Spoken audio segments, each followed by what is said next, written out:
ကျွန်တော်အိယာကနိုးလာတဲ့အခါစွမ်းအားရှင်တားရဲတွေအုပ်စိုးတဲ့ကဘာတစ်ခုစီရောက်နေခဲ့တဲ့လူသားတွေဟာအရွယ်ရောက်လာတဲ့အခါမှာအမျိုးမျိုးသောတားရဲတွေကိုနိုးထစေနိုင်တဲ့တချို့ကနေဗန်မီဖီနင်းငက်ကိုနိုးထစေနိုင်ပြီးသူ့ရဲ့စစ်မှန်တဲ့မိတောက်ကကောင်းကင်ရန်အောက်ကအရာအလုံးကိုလောင်ကျွမ်းစေနိုင်တဲ့တချို့ကကြတော့ဝိုက်ကွန်မန်ကိုနိုးထစေနိုင်တဲ့ကောင်းကင်ကိုပြန်တန်းပြီးမြေကြီးထဲဝင်နိုင်တဲ့နေရာလူစွမ်းအားကိုပိုင်ဆိုင်ထားကြတဲ့တချို့ဆိုရင်အင်အားကြီးဆုံးစစ်မှန်တဲ့ငကားကိုတောင်နိုးထစေနိုင်သေးတဲ့မွေးရပါမတင်နိုင်တဲ့ငကားခန္ဓာကိုယ်ကထာဝရမပျက်စီးနိုင်ဘူးဒါပေမဲ့ကျွန်တော်ကတော့တားရဲတွေနဲ့ဘာမှမဆိုင်တဲ့ပျက်စီးနေတဲ့အိမ်ယိုကြီးတစ်ခုကိုပဲနိုးထစေနိုင်ခဲ့တဲ့ကျောင်းကဆရာတွေနဲ့ကျောင်းသားတွေကကျွန်တော်ကိုအမိုက်တစလိုဝိုင်းလောင်ပြောင်းနေကြချိန်မှာပဲကျွန်တော်နိုးထစေခဲ့တဲ့အင်ကြီးစီကနေအတန်ထွက်ပေါ်လာခဲ့တယ်အကြီးမြတ်ဆုံးမိစ္ဆာဆယ်ကောင်နဲ့ကျောင်းတော်ကိုနိုးထစေတဲ့အတွက်ဂုံယူပါတယ်စမ်းတက်မှု10ခုကိုကြော်ဖြတ်ပြီးရှေးဟောင်းမိစ္ဆာဆယ်ကောင်ကိုနိုးထစေနိုင်ပါတယ်ဒီနေ့ကစတာစီတာရဲ့အကယ်ဒမီရဲ့နိုးထခြင်းအခမ်းအနားနေ့ဖြစ်တဲ့အဲ့ဒီအချိန်မှာပဲအချိုးစားကြလာပါတဲ့မိန်းကလေးတယောက်ကနိုးထခြင်းစင်မျက်စီလျှောက်သွားခဲ့တယ်သူမကတော့ကျောင်းရဲ့အလှပန်းလေးဖြစ်တဲ့ကျွန်တော်ရဲ့ကောင်မလေးရှို့ချချီပါပဲသူမကနိုးထခြင်းကြောက်တုံးပေါ်ကိုလက်လေးဖုတ်ဖုတ်တင်လိုက်တာနဲ့ရုတ်တရက်မျက်စီချင်းလောက်တဲ့အလင်းရောင်တစ်ခုကတကွင်းလုံးကိုဖုံးလွှမ်းသွားခဲ့တယ်ဒါကိုမြင်တော့လူတိုင်းကအန်တာလက်ကြီးအော်ဟစ်လိုက်ကြတယ်ဒီစွမ်းအင်အရှိန်ဝါရဆိုအနည်းဆုံး A အဆင့်တော့တေချာပေါက်ဖြစ်ရမယ် S အဆင့်တောင်ဖြစ်နိုင်ခြေရှိတယ်စင်မြင့်ပေါ်ကအလင်းရောင်တွေပျောက်ကွယ်သွားတဲ့အခါရှို့ချချီရဲ့အနောက်မှာ17ကောင်နဲ့တူတဲ့တားရဲတစ်ကောင်ရက်နေခဲ့တယ်အဲ့ဒါကS အဆင့်ရှိတဲ့မိုးပြရောင်မိုးဆက်20ပဲဖြစ်တယ်ဒါအပြင်ကုသပေးနိုင်စွမ်းရှိတဲ့တားရဲဖြစ်တယ်အဆင့်မြင့်ကက်တင်ရှင်တစ်ပါးပဲအဲ့ဒီမှာရှိနေတဲ့လူတိုင်းဟာစိတ်လှုပ်ရှားစွာနဲ့ပွက်လုံးညံသွားခဲ့ကြတယ်မိုးပြရောင်မိုးဆက်20ရဲ့စစ်မြေပြင်မှာကုသပေးနိုင်စွမ်းကအမခံပဲလ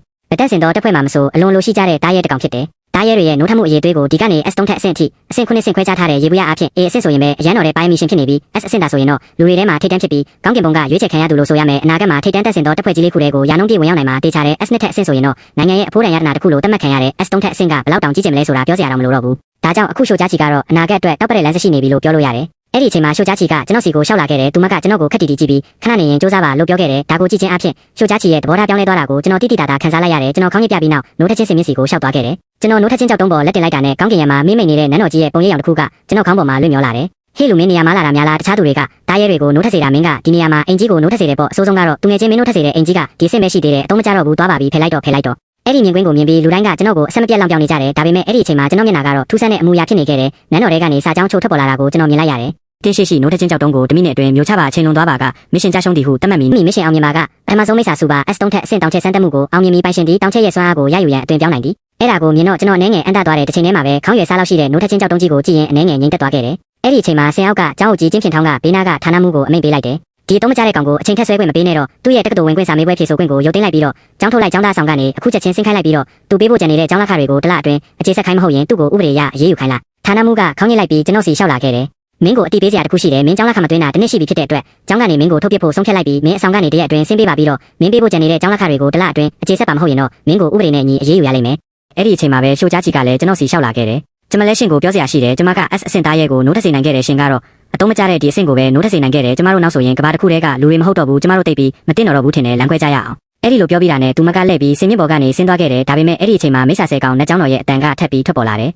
ယ်တမိနစ်ပဲကြံပါတော့တယ်ပိုင်ရှင်နေနဲ့စမ်းတက်မှုကိုချက်ချင်းပြီးမြောက်အောင်လှုပ်ဆောင်မှာမဟုတ်ပါကမိစ္ဆာဆယ်ကောင်နဲ့ကျောင်းတော်ကအလိုလျောက်ချိတ်ဆက်မှုဖြတ်တောက်သွားပါလိမ့်မယ်ဒါကိုကြားပြီးတာနဲ့လူများကြီးရဲ့မျက်စိရှိမှာပဲကျွန်တော်နိုးထချင်းကြောက်တုံးကိုကောက်ကင်ပြီးပါဆက်ထဲအတင်းထည့်လိုက်တယ်ဒါကိုမြင်တော့လူတိုင်းချက်တွေတည်သွားကြတယ်ဒါပေမဲ့အဲ့ဒီအချိန်မှာကျွန်တော်ရဲ့အသိစိတ်ကမိစ္ဆာဆယ်ကောင်နဲ့ကျောင်းတော်တွေကိုရောက်နေခဲ့ပြီအဲ့ဒီနေရာကကျဲပင်လယ်တွေနဲ့ပြည့်နှက်နေတဲ့လက်ဟာပြင်တစ်ခုဖြစ်တဲ့အဝေးမှာတော့အမောင်ထုဖုံးလွှမ်းနေတဲ့အရာမှာကြောက်ရွံ့ကြီး10ခုရှိနေတယ်အဲ့ဒီထဲကကြောက်ရွံ့တရုတ်ရဲ့မျက်လုံးတွေကနေတွေးရောင်ကျဲလင်းနှန်းတွေရုတ်တရက်လင်းလက်လာတယ်နောက်တစ်စက္ကန့်မှာတော့ကျဲတလုံးလောက်ကြီးမားတဲ့တွေးရောင်မိစ္ဆာကောင်ကြီးတစ်ကောင်ကသူကပါဆက်ကိုဟာပြီးဆုပ်ယူလိုက်တဲ့အခါတုံလို့စရာကောင်းတဲ့မြင်ကွင်းတစ်ခုဖြစ်ပေါ်လာတဲ့ကောင်းကင်နှံ့ကကျဲတွေအားလုံးကအားကောင်းတဲ့ဆုပ်ယူအားတစ်ခုရဲ့ဆွဲနေတာကိုခံလိုက်ရပြီးနောက်ဆုံးမှာတော့တားရဲကြီးရဲ့အဆုံးအစမဲ့အရာမပါဆက်ကြီးတဲ့ကိုအကုန်ဝင်ရောက်သွားကြတယ်ချက်ချင်းပဲအရာအားလုံးမောက်မိုက်သွားတယ်ကျွန်တော်လုံးဝကိုအန်တမင်တက်သွားတဲ့နေလက်ကျဲတွေကိုအစာဖြစ်စားသုံးနေပေါ့ဒါကစူပါ S3 ထက်အဆင့်အကြီးမြတ်ဆုံးမိစ္ဆာတောင်ချက်ပဲလားငါကိုယ်တိုင်ကဒီလိုပြန်ပက်ကင်းတဲ့တားရဲကိုနိုးထစေနိုင်ခဲ့တာလားတောင်ချက်ထူးဆန်းသောတာရဲ့စမ်းတက်မှုအောင်မြင်သည့်အတွက်ဂုဏ်ယူပါသည်တောင်ချက်၏စွမ်းအားကိုရရှိပါပြီပိုင်ရှင်သည်စူပါ S3 ထက်အဆင့်မိစ္ဆာကြီးတောင်ချက်ဖြစ်အသွင်ပြောင်းနိုင်သည်တောင်ချက်၏မွေးရပါစွမ်း၏အမွေနှစ်ကိုရရှိပါပြီကောင်းကင်နှင့်မြေကြီးပေါ်ရှိအရာအလုံးသည်တောင်ချက်၏အစာဖြစ်လာနိုင်သောအခါမိမိကိုယ်ရာခိုင်နှုန်းပြည့်အားဖြစ်ပေသည်အခြားသူများ၏ပါရမီစွမ်းရည်များကိုလူယူပြီးမိမိအတွက်အသုံးပြုနိုင်သည်တစ်ကြိမ်သာအသုံးပြုနိုင်သည်အလူယူခံရသူသည်ထိုစွမ်းရည်ကိုထားဝရဆုံးရှုံးရမည်သို့သောပြစ်မဲ့၏စွမ်းအားသည်မိမိထက်အဆင့်ကြီးတစ်ခုပုံမမြင်ရပါစွမ်းရည်3ရက်ဆက်ကြမ်းကြုတ်သောတောင်ချက်ဘုရင်သည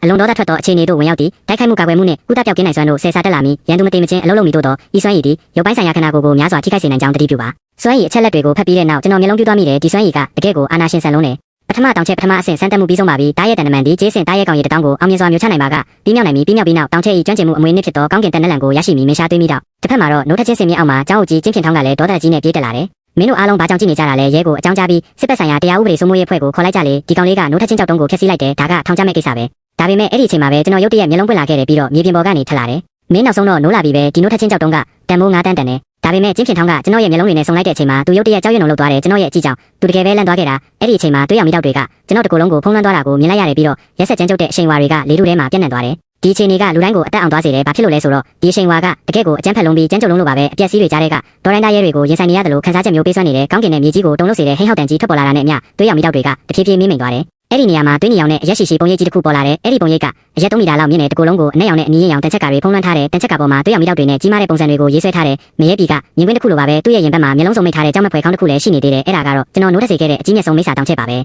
တာမန်အားဖြင့်မိစ္ဆာတွေနိုးထလာတဲ့အခါတားရဲပုံစံနဲ့လူပုံစံဆိုပြီးပုံစံနှစ်မျိုးရှိကြတယ်စစ်တလင်းမှာတော့လူပုံစံကတိုက်ခိုက်တက်ဖြတ်ဖို့အဓိကဖြစ်ပြီးတားရဲပုံစံကတော့အကူအညီပေးဖို့အဓိကဖြစ်တယ်ဒီအချိန်မှာတော့ရှိနေတဲ့သူတွေအားလုံးကအံ့ဩနေကြတယ်လို့ဆက်စုကျင်စိတ်တွေလည်းဖြစ်နေကြတယ်ကျွန်တော်နိုးထလာတဲ့မိစ္ဆာရဲ့ကြီးမားတဲ့အချိန်ဝါကြောင့်အံ့ဩနေကြတာဖြစ်ပြီးသူတို့တစ်ခါမှမမြင်ဘူးတဲ့မိစ္ဆာဖြစ်နေလို့ဆက်စုကျင်နေကြတာပါအဆင့်ကိုလည်းဘယ်လို့မှမသိနိုင်ကြပါဘူးဒီအချိန်မှာအတန်းပိုင်ဆရာဟွန်ချိုးရှန်ကအရန်ကိုအံ့ဩနေပါတယ်ဘာလို့လဲဆိုတော့သူကဘီအဆင့်မိစ္ဆာပိုင်ရှင်ဖြစ်ပေမဲ့ကျွန်တော်နားမှာအသက်ရှူချက်တလို့တောင်ခံစားနေရလို့ပါပဲဆိုလိုတာကကျွန်တော်မိစ္ဆာရဲ့အဆင့်ကဘီအဆင့်ထက်ကိုတေချာပေါင်းမြင့်နေလို့ပါပဲကောင်းကျုံးကနိုးထလာပြီးဖြစ်တဲ့ပြင်နိုးထလာတဲ့မိစ္ဆာကလည်းမစိုးဘူးဆိုတော့သူ့ကိုကြောင်းထုတ်เสียအကြောင်းမရှိတော့ပါဘူးဒါပေမဲ့အခုလောလောဆယ်အရေးကြီးဆုံးကကောင်းကျုံးရဲ့အဆင့်ကိုတိုင်းတာဖို့ပါပဲဒါပေမဲ့အခုနိုးထကြောက်တုံးကကျွန်တော်စားပစ်လိုက်လို့ကုန်သွားပါပြီတခြားနဲ့လည်းမရှိတော့တဲ့ကျင်းဖြင့်ထောင်းဟာပြိုင်ဘက်တွေလည်းဖြစ်သူငယ်ချင်းတွေလည်းဖြစ်တဲ့သူတွေစီဖုံးဆက်ပြီးသူတို့เจ้าကနိုးထကြောက်တုံးကိုခံငားဖို့လုပ်ရပါတော့တယ်အဲ့ဒီအချိန်မှာကျွန်တော်ကအသွင်ပြောင်းတာကိုရက်လိုက်ပြီးเจ้าအုပ်ကြီးရဲ့မျက်နှာလိုမျက်နှာရလုပ်ချင်တဲ့အကြံကိုရိပ်မိလိုက်ပါတယ်ဒါပေမဲ့လူပုံလည်းမှာကျွန်တော်ကိုအဆက်ခွဲခဲ့တာကိုတော့ခွင့်မလွတ်နိုင်ပါဘူးကျွန်တော်ကိုကြောင်းထုတ်ဖို့ရွေးချယ်ခဲ့မှတော့ခင်ဗျားတို့ရဲ့ရှင်းဟိုင်မိစ္ဆာကြောင်းတော်ကိုကျွန်တော်ဘယ်တော့မှပြန်မဝင်နိုင်တော့ပါဘူးကျွန်တော်တွေးနေတော့မှာပဲကောင်းကင်ပေါ်မှာအေယာမနဂါးကြီးတစ်ကောင်ရဲ့အရိပ်ကမြေပြင်ကိုဖုံးလွှမ်းသွားပါတယ်ပတ်ဝန်းကျင်ကလူတွေအဲ့ဒါကိုမြင်တော့အံ့ဩသွားကြတယ်အဲ့ဒါကအေးအစ်ပြန်တန်းနိုင်တဲ့မိစ္ဆာလေးကြောင်းရဲ့ထိတ်တန်းလေးရမှုလို့တင်စားခေါ်ဝေါ်ကြတဲ့ခွန်ကြောင်ပတ်တရုတ်တက်တဲ့ဖြစ်နေလို့ပါပဲဘလို့အရေးကြီးပုဂ္ဂိုလ်ရောက်လာတာပါလေကျောင်းသားတယောက်နိုးထလာတာကဘလို့လို့ရွှေအဆင့်တိုင်းပညာရှင်တွေကိုပါဆွဲဆောင်နိုင်သွားတာလေအဲ့ဒီအချိန်မှာပဲနဂါးဘော်ကလူ3ယောက်ရဲ့အရိပ်ကကောင်းကင်ဘော်ကနေရုတ်တရက်ဆင်းတက်လာပါတယ်နဂါးကလည်းလူလက်ပိုင်းရွယ်လူတယောက်ပုံစံပြောင်းသွားပြီးဆင်းလာပါတယ်သူတို့ကတော့ကြည်ဖုံးမိစ္ဆာကျောင်းတော်ဆဲကျင်မိစ္ဆာကျောင်းတော်ဘီဟိုင်မိစ္ဆာကျောင်းတော်နဲ့ရင်ဖုံးမိစ္ဆာကျောင်းတော်တို့ကကျောင်းအကြီးတွေရဲ့ဖြစ်ပါတယ်သူတို့ကလက်ထဲမှာနိုးထကြောက်တုံးကိုကင်ပြီးကျင်းဖြင့်ထောင်းစီလျှောက်လာကြတယ်ငါတို့ဒီတစ်ခါတော့မင်းအတွက်အကြီးဆုံးနိုးထကြောက်တုံးကိုယူလာပေးတယ်မင်းကြောက်တုံးထက်အများကြီးပိုကောင်းတယ်နော်ဟုတ်ခင်ဗျားတို့အဖိုးကြီးတွေခင်ဗျားတို့စိတ်ထဲကအကြံစီတွေကိုငါမသိဘူးများမှတ်နေလားမန္တလေးကနေတောင်ကြားနေရတယ်ပေးစမ်းပါကျင်းဖြင့်ထောင်းကလူလေးယောက်စီကနိုးထကြောက်တုံးကိုယူပြီးနိုးထစင်ဘော်ကိုတင်လိုက်တယ်အဲ့ဒီနောက်ကျင်းဖြင့်ထောင်းကကျွန်တော်ကိုလေတန်အေးအေးနဲ့ပြောလာတယ်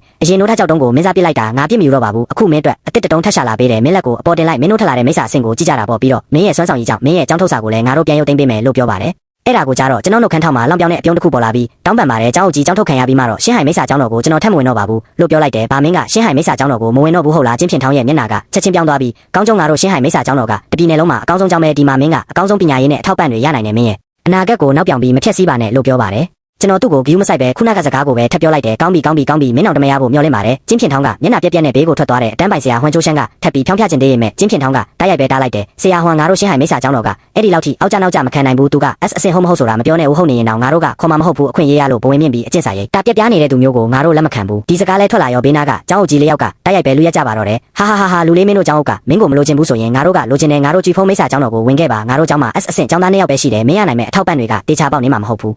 ူးကျွန်တော်တို့စီကျင်းမွန်စတာအကယ်ဒမီကိုဝင်ပါကျွန်တော်တို့စီမှာ Escalate တယောက်ပဲရှိလို့မင်းကိုအရင်းမြစ်တွေအကုန်ပုံပေးနိုင်တယ်ကျွန်တော်တို့ပြီးဟိုင်မွန်စတာအကယ်ဒမီမှာဆိုရင် Escalate တယောက်မှတောင်မရှိသေးဘူးမင်းတာဝင်မယ်ဆိုရင်ကျောင်းရဲ့အရင်းမြစ်အားလုံးကိုမင်းစီပဲတိုက်ရိုက်ပုံအော်ပေးမယ်ကျွန်တော်တို့ရင်ဖုံမွန်စတာအကယ်ဒမီကိုဝင်ပါကျွန်တော်တို့စီမှာ Escalate တယောက်ပဲရှိပေမဲ့ပြည်နယ်တစ်ခုလုံးမှာအလားဆုံးကောင်မလေးတွေအများဆုံးရှိတဲ့ကျောင်းပဲမင်းကိုကြည့်လိုက်ဦးရေးစားနဲ့လက်ဆက်ပြတ်ထားတာမဟုတ်လားကျွန်တော်တို့ကျောင်းလာခဲ့လာတဲ့ကောင်မလေးတွေကိုစိတ်ကြိုက်ရေးလို့ရတယ်ဒီကျောင်းကြီး၄ယောက်တယောက်တည်းကိုအပြိုင်ဆိုင်လူနေကြတာမြင်တော့ကျောင်းသားတွေအားလုံးချက်တွေတေးသွားကြတယ်ကျင်းဖုံးထောင်ရဲ့မျက်နှာကတော့ပိုပြီးကြည့်ရဆိုးသွားတာပေါ့မင်းတို့ဘာတွေလုံးနေကြတာလဲသူ့ကိုအရင်စမ်းတက်ခိုင်းလိုက်ဦးလေ Escalate ဟုတ်မဟုတ်တောင်မတေချာသေးဘူးဒီအချိန်မှာကျွန်တော်မျက်လုံးတွေကဆင်အောက်ကလူကြားချီစီရောက်သွားတယ်ကျွန်တော်ရဲ့ပါရမီနိုးထလာပြီးရင်သူမမျက်နှာပေါ်ကအမူအရာဘလို့ဖြစ်သွားမလဲဆိုတာကိုတကယ်ကိုစောင့်ကြည့်နေပြီဒီအချိန်မှာပဲကျွန်တော်ကနိုးထချင်းကြောက်တုံးပေါ်လက်တင်လိုက်တာနဲ့ရုတ်တရက်ဆူးရှားတဲ့အလင်းရောင်ကြီးကနေရာတစ်ခုလုံးကိုလင်းထိန်သွားစေတယ်ဒါပေမဲ့နောက်တစ်စက္ကန့်မှာပဲနိုးထချင်းကြောက်တုံးကတိုက်ရိုက်ကွဲချေသွားခဲ့တယ်ဒါကိုမြင်လိုက်ရတဲ့သူအားလုံးစွန့်သွားကြတယ်နိုးထချင်းကြောက်တုံးက Escalate အထိပဲခံနိုင်ရရှိတာမို့ဒါဟာကျွန်တော်ရဲ့ပါရမီက Escalate အထက်မှာရှိနေတယ်ဆိုတဲ့အတိတ်ပဲပြီးတော့ဒီကျောင်းသမိုင်းတစ်လျှောက်မှာနိုးထချင်းကြောက်တုံးကွဲခဲ့ဘူးတာလွန်ခဲ့တဲ့နှစ်30ကတစ်ကြိမ်ပဲရှိခဲ့တယ်အဲ့ဒီတုန်းကကျောင်းသားဟာ S နှစ်လုံး class အဆင့်ရှိတဲ့ကျန်းယူချင်းလုံးကိုနိုးထစေခဲ့ပြီးပြည်နယ်တစ်ခုလုံးကိုတုံးလုပ်သွားစေခဲ့တယ်နောက်ပိုင်းမှာသူကစစ်တပ်မှာတန်ခိုးအာဏာကြီးမားတဲ့စစ်ဖွရင်တစ်ပါးဖြစ်လာခဲ့တယ်သူ့နာမည်ကတော့ကုယူမော့ပဲဒီအချိန်မှာလူကြားချီတယောက်သူမမျက်စိရှိကဖြစ်ပျက်ကိုမယုံနိုင်ပဲခြေထောက်တွေခွေရိုင်းပြီးလဲကျသွားဒီအချိန်မှာလူကြားချီတယောက်သူမမျက်စိရှိကဖြစ်ပျက်ကိုမယုံနိုင်ပဲခြေထောက်တွေခွေရိုင်းပြီးလဲကျသွားတဲ့ကျောင်းအုပ်ကြီးတွေကတော့လူတဲ့နေရာမှာပိုပြီးပြင်းထန်လာကြတယ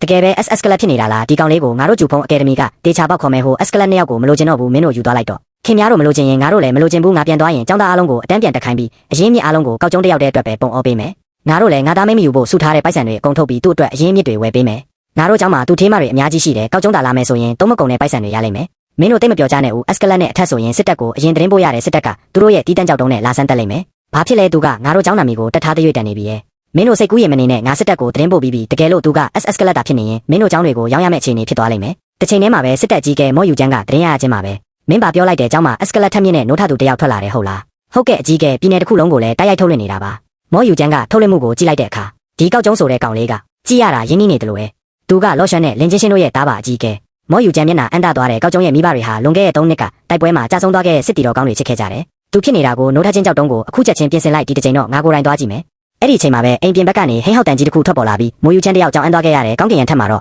အတောင်ပံဖြန့်ကားထားတဲ့အရာမဝေဟင်နဂါးကြီးတစ်ကောင်ဟာနေအောင်ကြီးကိုတောင်ကွဲသွားစေခဲ့ပါတယ်အဲ့ဒီနဂါးကြီးရဲ့ကြောပေါ်မှာတော့ခန့်ညားထဲဝါတဲ့လူနှစ်ယောက်ရက်နေတာကိုမြင်လိုက်ရတဲ့အခါမိုးယူချမ်းဟာမျက်လုံးပြူးသွားပြီးချက်ချင်းပဲအယိုးတေးပေးလိုက်ပါတယ်သူကတော့မဟာရှရဲ့36ပါသောစစ်ဖွင့်တွေကတယောက်ဖြစ်တဲ့ကုရီမော်ပဲဖြစ်ပါတယ်သူဟာဘေးနားကလူငယ်လေးရဲ့ပခုံးကိုကင်ပြီးနဂါးကြောပေါ်ကနေခုန်ဆင်းလာခဲ့တဲ့မိုးယူချမ်းကမောကြည့်ပြီးစစ်ဖွင့်ကူနဲ့မတွေ့ရတာ10နှစ်တောင်ရှိသွားပြီပဲဘေးကလူငယ်လေးကဘသူပါလဲလို့မေးလိုက်တဲ့အခါကုရီမောကပြုံးပြီးဒါကငါသားကုလင်ဆောင်ပဲပြီးခဲ့တဲ့လကမှစွမ်းအားနိုးထပွဲမှာ CSS ရှိတဲ့တာရဲကြီးကိုနိုးထနိုင်ခဲ့တာဒါပေမဲ့သူကစိတ်မကျေနပ်တယ်လို့ဖြစ်နေလို့ငါရင်ကကြီးပြင်းခဲ့တဲ့နေရာကိုခေါ်လာခဲ့တာဒီကောင်ကမြို့တော်မှာပဲကြီးပြင်းလာပြီးအလိုလိုက်ခံထားရတော့အမြင်ချင်းနေတာလေလောကကြီးကဘလောက်ကျလဲဆိုတာပြပေးရအောင်မယ် CSS စစ်တာနဲ့တင်ကျင်းနေလို့မရဘူးငါသားဖြစ်ပြီးတော့တာမန်လူတယောက်တော့အဖြစ်မခံနိုင်ဘူးလေမိုးယူချမ်းဟာဒီစကားကိုကြားတော့အတော်လေးတုန်လှုပ်သွားပါတယ်ဒါဟာမြို့တော်ကမိသားစုကြီးတွေရဲ့ဆန်နှုံးလားခုရီမောရဲ့ဇနီးဖြစ်သူချန်အလန်ဆိုရင်လည်းမြို့တော်ရဲ့အင်အားကြီးမိသားစု9ခုတည်းကချင်းမိသားစုရဲ့တမီးကြီးဖြစ်ပြီးသူမရဲ့မောင်နှယောက်ကစစ်ဗိုလ်ချုပ်တွေအကိုကစစ်ဖွင့်ဖြစ်တယ်လို့ဖခင်ဖြစ်သူချင်းဖိုးအိုကလည်းမဟာရှရဲ့ထိပ်တီးနဲ့ဖျားကိုပါတဲ့ကတူးဖြစ်ပါတယ်ဒီလိုမျိုးအထက်တန်းလွှာမိသားစုကနေဆင်းသက်လာတဲ့ကုလင်ဆောင်အတွက်ဒီလောက်မျှော်လင့်ချက်မြင်မာတာဟာမဆန်းပါဘူးတစ်ဖက်မှာတော့ဂျေဒါယာပင်လည်းအကယ်ဒမီမှာအချိန်မလောက်လို့ကျန်တဲ့စွမ်းအားနိုးထပွဲကိုမိုးလွဲပိုင်းမှာဆက်လုပ်ဖို့ရွှေ့ဆိုင်းလိုက်ပါတယ်ယောက်ျားကြီးဟာကျွန်တော်ရဲ့စွမ်းဆောင်ရည်တွေကိုမြင်ပြီးနောက်မှာမနာလို့ဖြစ်ကအကြံတစ်ခုထုတ်ပြီးကျွန်တော်စီရောက်လာခဲ့ပါတယ်သူကဟန်ဆောင်ပန်ဆောင်နဲ့ကောင်းကြုံငါစဉ်းစားကြည့်ပြီးမနက်ကငါတို့နှစ်ယောက်လုံးစိတ်တုန်နေကြတာပါနင်တာငါ့ကိုတောင်းပန်မယ်ဆိုရင်ငါနင့်ကိုခွင့်လွှတ်ပေးပြီးအရင်လိုပြန်တွဲပေးမယ်ယောက်ျားကြီးဟာကျွန်တော်ရဲ့စွမ်းဆောင်ရည်တွေကိုမြင်ပြီးနောက်မှာမနာလို့ဖြစ်ကအကြံတစ်ခုထုတ်ပြီးကျွန်တော်စီရောက်လာခဲ့ပါတ